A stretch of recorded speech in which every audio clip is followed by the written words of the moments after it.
मैं नहीं कर रहा, मैं किसी आपके साथ मैं ये नहीं कि मैं आपके साथ मेरे सामने भाई वो पीछे से चले गए अंदर कोई भी नहीं गया भाई। एस्टैब्लिशमेंट के बंदे उनके साथ बैठे हुए हैं। किस तरह की बात कर रहे हो भाई? यार मेरी बात सुनो, तीन घंटे बैठे थे उसका लीगल राइट है कि नहीं है? उसका लीगल राइट है ना? लीगल राइट है ना ब्रो? ये हमारी माँ की तरह और बहनों की तरह बात भाई शक्ल तो माँ झूठ दे रही है। पसीने जी जो मर्जी रंग बदल गया। नहीं हो रहा है, अंदर नहीं हो रहा है। मैं आपका मेरा बेटा बेटा ना किरदार अदा कर दो। सब इस चीज के गवाए के सारे प्यार की बेहतर हूँ। 5 बजे की पौड़ी चांद आई अंदर रिटीक करने के डीपीओ भी अंदर गया। आपकी मेहरबानी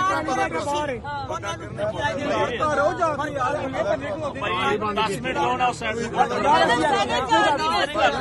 10 मिनट होते हैं और भी आ रहे हैं 10 मिनट आपकी सर जी होगा 10 मिनट ਇੱਥੇ ਹੀ ਪੈਣਾ ਭਾਈ ਸਾਹਿਬ ਤੁਸੀਂ ਬੰਦਾ ਆਪਨੇ ਬਿਠਾ ਦਿਆ ਠੀਕ ਹੈ ਤੁਸੀਂ ਬੰਦਾ ਭੇਜੋ ਨਹੀਂ 10 ਮਿੰਟ ਇੱਥੇ ਭਾਈ ਜਾਨ ਉਧਰ ਹੋ ਜਾਓ, ਮੈਂ ਪਤਾ ਕਰਵਾਉਣਾ। ਅਸੀਂ ਕੁਝ ਨਹੀਂ ਕਰਦੇ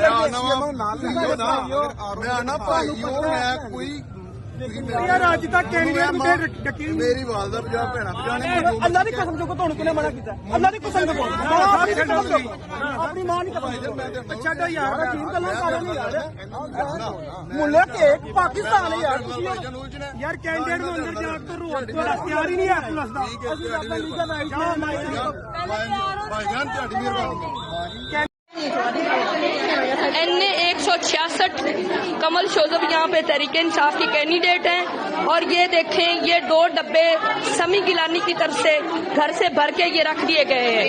ये 2 डब्बे और वो 2 डब्बे जो हैं ये इलेक्शन कमीशन के डब्बे हैं और ये 2 डब्बे समी गिलानी के घर से आए हैं। इतनी दलीदीदा दलेरी से इतनी खवातीन के सामने ये जुल्म किया जा रहा है।